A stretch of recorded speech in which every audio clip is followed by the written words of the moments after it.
ignorance fades through playfulness.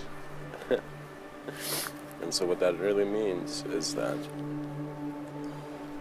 the human experience from the time that it is originated consciously in this plane, what that means is, based on your awareness to what is memorable to you, you will begin to see an individual consciousness that develops needs to associate with other individuals to be kept individual. So man's society and culture and just how his language has driven itself shows that we have been suggesting different intensities of individuality, that it's as if an individual is individual but has a possibility to move around anywhere, you know, as if we are taking a part of this universe and making it Earth. So it is the individuality that is being projected that needs an individual relationship. But the intelligence of the projection is not bound by form. It is beyond space and time. And so ignorance begins when we try to make space and time more accurate than an infinitely changing, world to some degree. So let us see it this way, that ignorance builds up when you accept certain things in a certain way. And when you don't move beyond that view, when you don't have that view of an aspect of your consideration of the world to evolve, you will see you will continue to change. You will still grow up, and every year you will be a greater experience of all the experiences you've had. And you'll begin to see why you're meant to hear in how you're being applied. What that means is, regardless of how many self-help books, or regardless of how many books or whatever advice a seed seeks, it must still grow for the moment to be expressed as it is.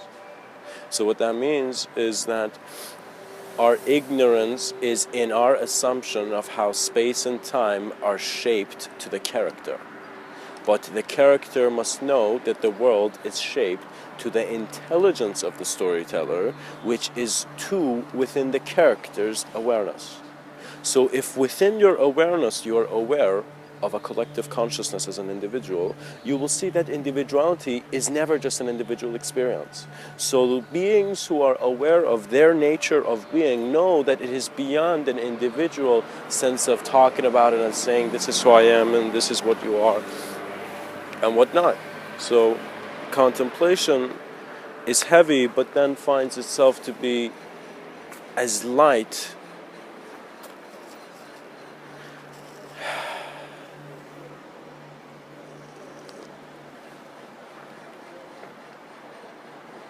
as the brightest day known to man.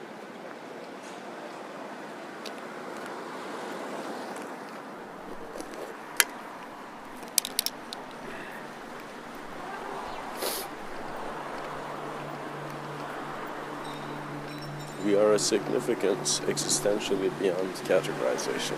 For categorization was how we developed ourselves to our environment, but the intelligence that is within you must be known in ways where you're also respecting the unknown aspects of it.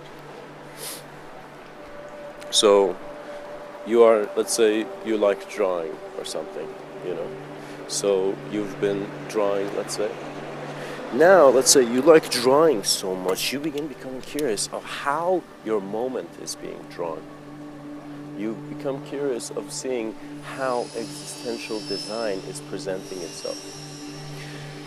When that occurs, your ignorance it's as if it's first being kept still. So how would I say it? Let's say if I in my hand, let's say I was showing you 3 fingers out of 5, but you didn't know it was 3, and I asked you to tell me how many fingers I'm holding up, but I'm moving my hand in front of your eyes very, back and forth in regards to, let's say, right and left. So, I have my 3 fingers, and I'm just moving it in front of your face, very quickly, so that you cannot really tell how many fingers I'm holding up.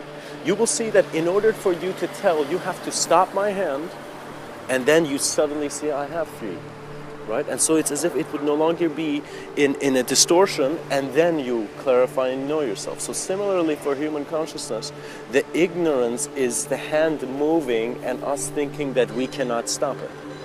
In an instant, every idea must be commanded to how your attention is aware of itself. How you're aware of your being is an instant shift compared to what you need to do to be.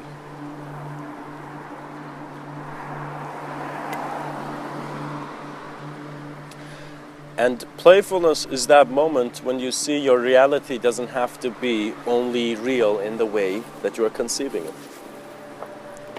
There have been times where certain problems have been, with apocalyptic intensity in my mind, But then I've said it to others and they're like, it's not a problem, you're crazy. And so I noticed that it's the nature of our experiences that are suggesting how much color we want to put in the memory. How much we want a childhood experience to remain or to in an instant or in an instant to fly away,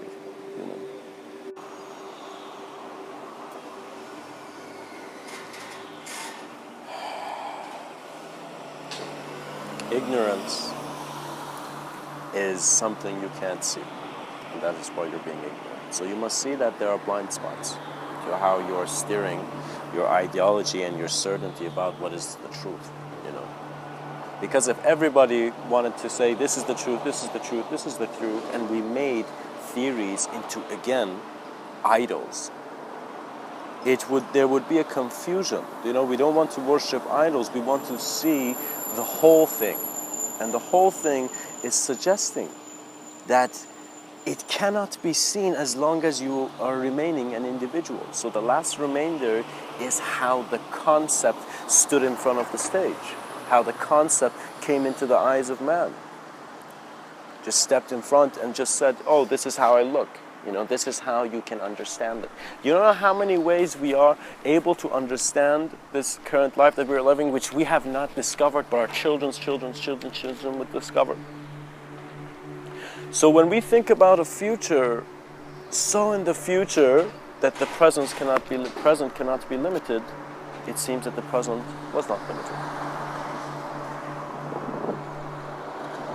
One thing Mr.Within finds is that many human beings go through life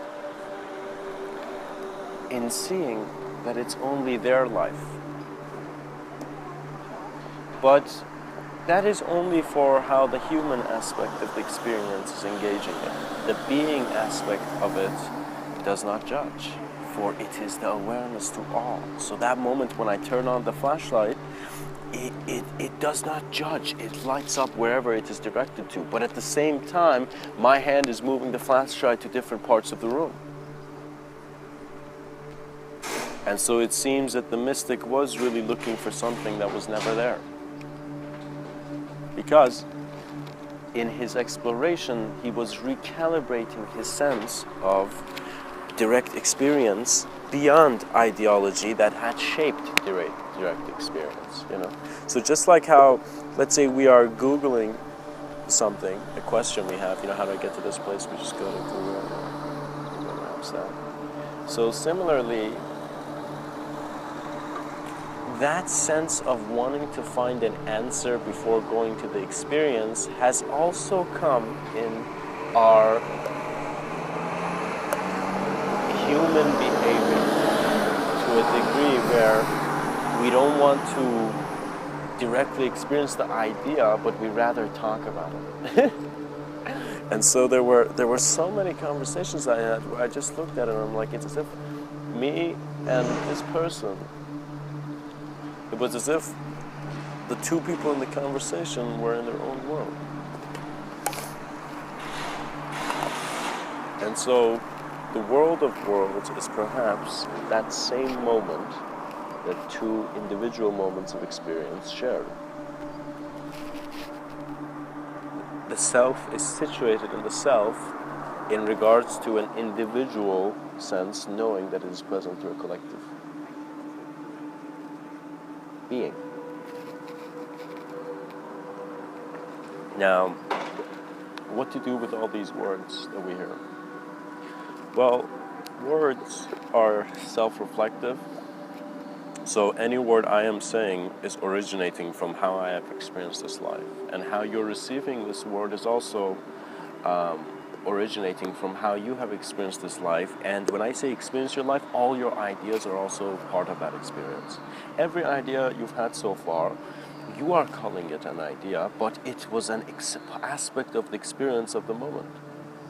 And so when I stopped separating environments, stopped playing in a way kind of God with the universe and saying it all began, only in this way, we're only bound to these laws, only this. When you create a judgment day, you seek a lawyer. And what that means is you must seek the meaning of the laws of the universe for yourself.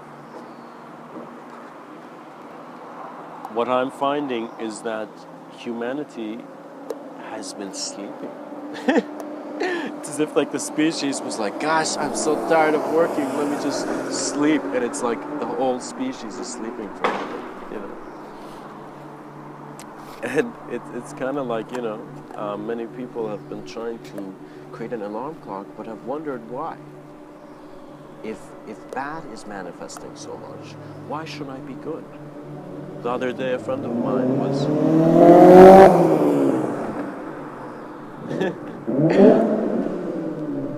with such an intensity of noise telling me, why should there be morality? Why should there be moral behavior when we're living in a world where man is still living like an animal? Well, it must begin with not yourself, because yourself is to some degree in an uncomfortable area. And when I say self, this is not, you must understand self is a multidimensional concept, but when I say self, that means, let's say right now, I go and become the most depressed and stressed man in the world. Let's say I just suddenly go into that vision, And I see that, gosh, I'm so depressed, I'm so stressed, what should I do? And I would see, if I want to begin with that self, if I want to begin with that stressed out and most depressed out version, I would see that that depressed and stressed out version is existing in space and time through a definition of being stressed and depressed. And so you cannot begin with that sense of self, even though you are a sense of self. I will explain this. Now, you will begin with the environment that is suggesting the stress. What that means is many of us, even though we take a lot of responsibility for many things in our life to function, but many of us are not taking responsibilities of how who we think we are is actually how we have received different space, different environments. So the environment, let's say if I go sit, in nature, that environment incorporates very naturally as part of my thinking. So a lot of our thoughts is actually how image was made significant to a self-aware being who recognizes itself in more than one mirror. So what that means is when mankind realized himself in the first mirror and he's like, oh, I'm an individual, oh, I see this, I'm moving, then there was put another mirror behind it. And so it was then where man was like, wait a minute, I have an infinite reflection, and what does this mean? There's an aspect of me that is trying to touch the cosmos, but without wings.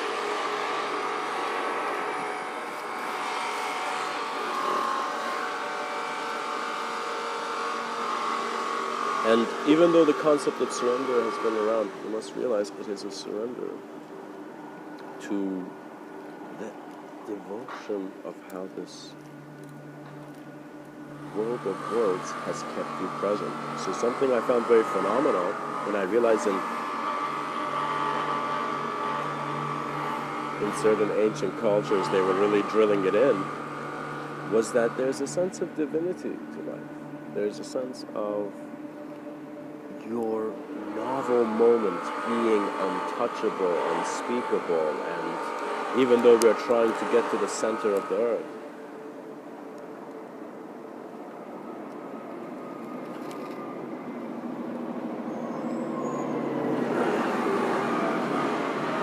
silence is the greatest alchemy of the change in noise. Our divinity is our presence beyond personality.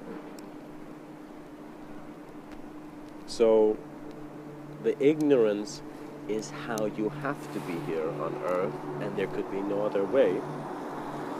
And once you become playful with have-to-be's in your life, where certain things have to be or need to be, you would suddenly see that you are allowing the river to flow without trying to stop it. There's many things that even though we must exert certain amounts of control in this life. For example, I need to control this cup of tea I have to drink it, you know. But that moment when I'm drinking it, there was never, you know, just an intention to control. So I find that even though we're saying many people are obsessive, many people are trying to control, Mr. Within finds the nature of the human being, the human experience, is not a control freak.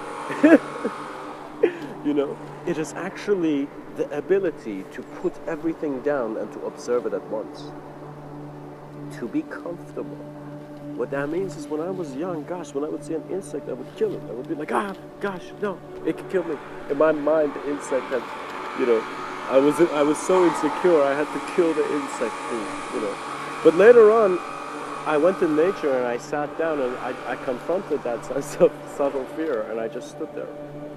And you know, there was a bunch of ants. They came and partied on my hand, and then they left, and I was just standing there observing. You know?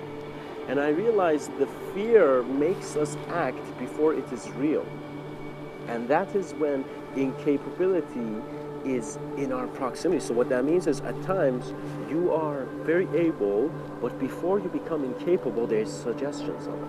And so this is why you need a mindfulness in your present moment. So how the individual should handle ignorance and when it's being suggested to be playful, it's that you become very playful in how you're aware of your present moment. You know, regardless of the noise, regardless of the disturbance, you are present here. Now this is your present vehicle. This present vehicle is going through life, it is flowing, it is that drop that is part of a river. But it is your task to recognize yourself in the greater flows and directions of life.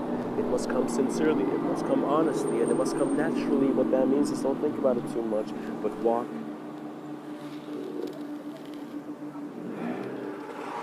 timelessly and spaciously.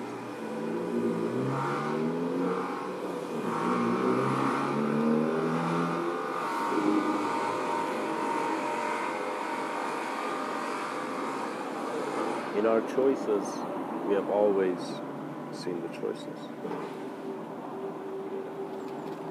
And in our dictation of how we have made the world, we have forgotten the ideas that are dictators before any man could be. Our society and culture is speaking into our ear, it is whispering into our ear certain things, and man is not aware.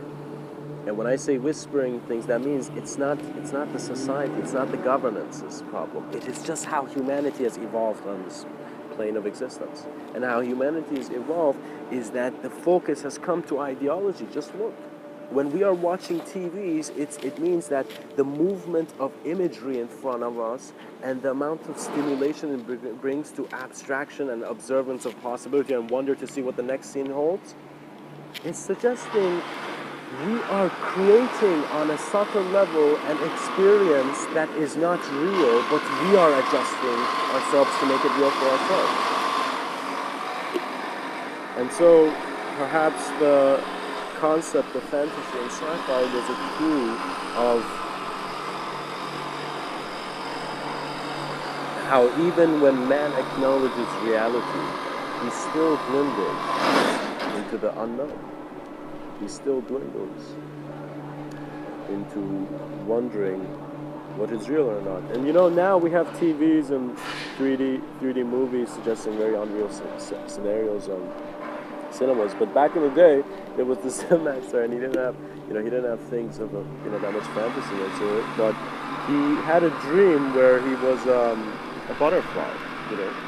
And the next morning he woke up and he was like, "Gosh, am I Am I this person dreaming that I'm a butterfly, or am I a butterfly dreaming this? And of course, you must realize, the mystic, the self-explorer, the person who's observing communication to be aware, be self-aware within all things. This being begins to see that before regulation was placed, what was regulating reality? And you would see it is a zone before conceptualization, because it's before the concept. So if we're acknowledging a before and an after to many different things throughout our day, we must see that we can acknowledge a before and after to the concepts that are meaningful to us. So any meaning can in an instant become meaningless because the context is given an existential allowance to change. And that is why we find so many poets who, we are all at some point using the same words in the English language, but the way it's coming out, it's coming based on the awareness of the individual. Every human life is infinite in artistic value. It is infinite in the creativity that its simple being is doing. Sometimes I have seen people, and you meet many people from different walks in life, and I have seen something in their walk where I have understood this being could never reach to make that statement about his life. That kid, for example, in that country, in that poverty, is too busy trying to survive to say, guys, we're dying. But vision and its accuracy and the mindfulness and compassion of the being to communicate clearly, whatever is the human expression, is when we begin to see justice have a firmer stance. Because justice is there to stand, but it's not there to fight. Because all wars are there so that there will be no war in them. So that there is a winner to the tug of war. But we're seeing, because the human population is increasing, its ideas too must become more of a peaceful nature. Our collective ideas are not that peaceful. And it's becoming as if we, in an instant, are laughing at perhaps the most darkest and cruelest scenes, but at the same time, seeking a sense of redemption beyond good. So this is something that's present in the psychology of a human being. And we must see it is all occurring because of ignorance, because of a have-to condition. Who made this world so firm that you were not allowed to see in a new way? I mean, we're not here trying to push a building. We're here to get out of the room we think we are stuck in.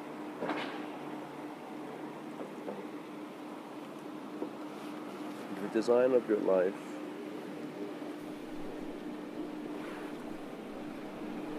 is the beauty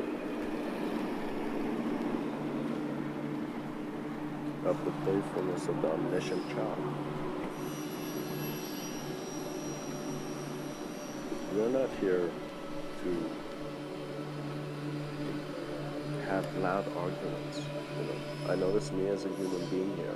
I'm not here to hate or go into an experience where I am reducing the value of the natural world. And what that meant is for myself. Because that person who's doing the crime is not realizing that he is too aware of the criminal. He is too aware of what was done. Every wrong thing I did to others, I was aware. And later on I realized, who was it that it burdened most? Why do we have guilt? Because a part of us knows that we are visitors in this plane of existence. That we are just a temporal being who has come to be a participation, an attendance, a contribution to humanity. And the greatest contribution to humanity is one that goes beyond the world of human. And when I say beyond the world of human, not that it's some other thing. I just mean you are seeing the newest idea out of the depth of observing the same idea. And it's as if meditation was that, to hold an aspect of this infinitely expanding and changing universe and to just for a second see it. That stillness did not need doctorate.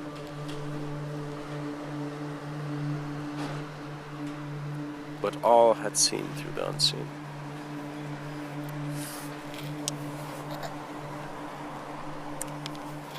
Become very playful. Become very playful with your world. In an instant, let go of any character that has to continue a story inside a story that does not serve you. So what that means is, you see that person, we see in many movie scenes, that person, he's at work, and he's doing his job, and suddenly he gets tired. It's that moment where he's like, he either finds a better job or he's just had it and he wants to go home and he quits. And when he quits, it's as if he does not care. The boss comes and says, I'll fire you, and he says, I quit, And we see it's because the individual is not chaining himself to the role and responsibility of the character which a certain environment in life is telling you have to be.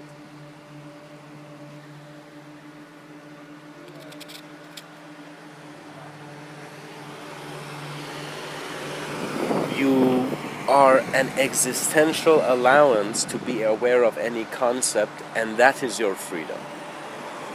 That is a sense of a free being, one who can exist and express in any way. And what that means is we don't want just conscious rights, we want rights for unconscious behavior as well. What that means is the conscious view must acknowledge the unconscious very consciously.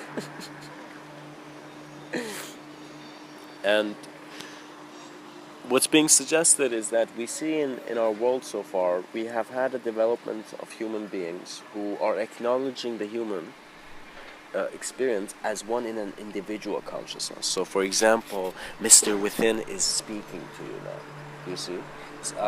You have a certain name. Many people have certain names.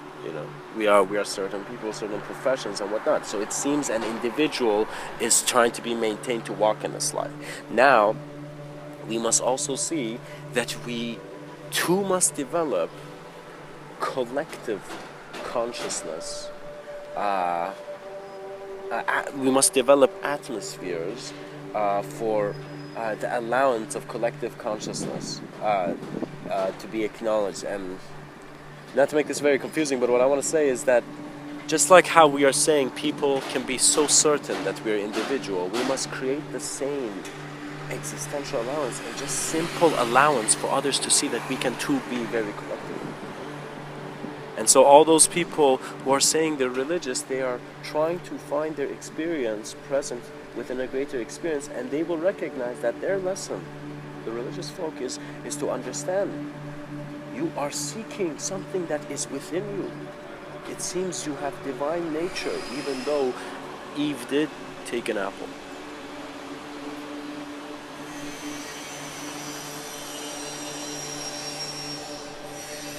Meaning, your salvation is in your surrender and devotion to God.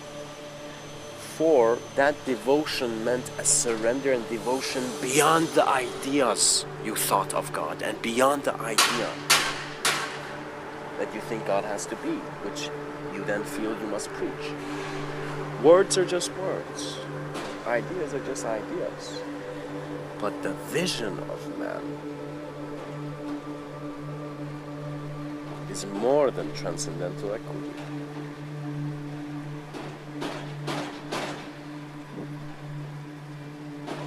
It's that moment when that Zen master understood that he was not just the butterfly. He was not just the Zen master. He was every moment an image in life that had come to suggest him being something or being nothing. Mankind is a species now wherein what he has made conscious for himself, he is receiving and filtering it through.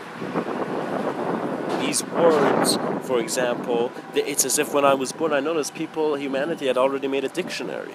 You know, so if you've made a dictionary, that means the culture, the species chose to acknowledge things in such a way. Now, where is this all leading?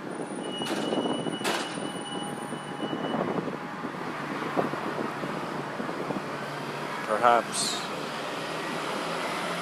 those who are playful will know that eternity was always home, that there is no destination, and there is no a certain destiny. There is just the awareness to locality beyond location.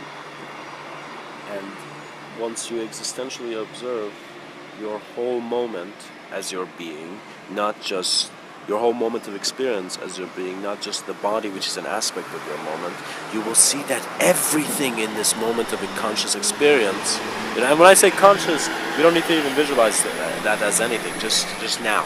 You know, it's as if this moment when we are here now, we are this awareness. It's as if, you know, in at night a lamp has been lit and we're walking towards the transparency of a new transcendental tavern. The mystics are basking in the love of the world.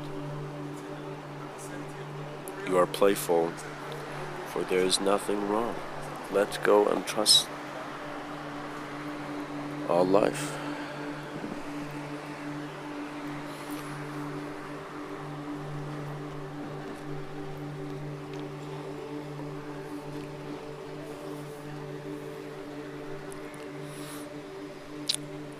I hope this talk has served you.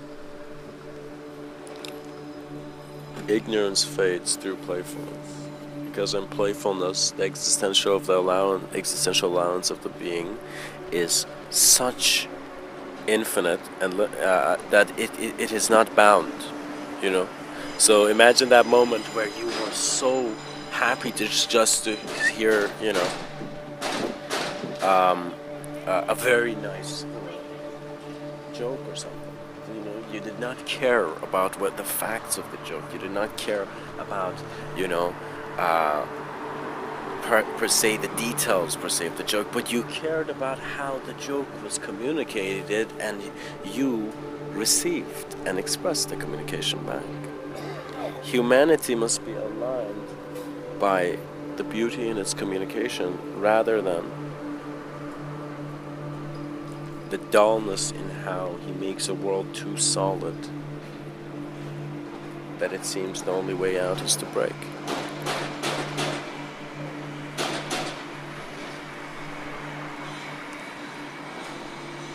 The path of sincerity is always driven by playfulness, and in that playfulness you will remember the emanation of the spark you are.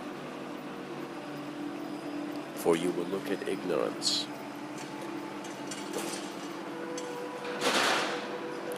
and you will see none. For once there is no longer a no, you are one.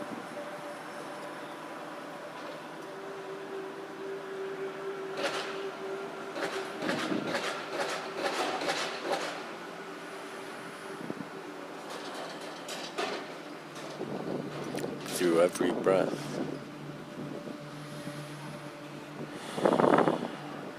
unravel a new sky. Much blessings and namaste.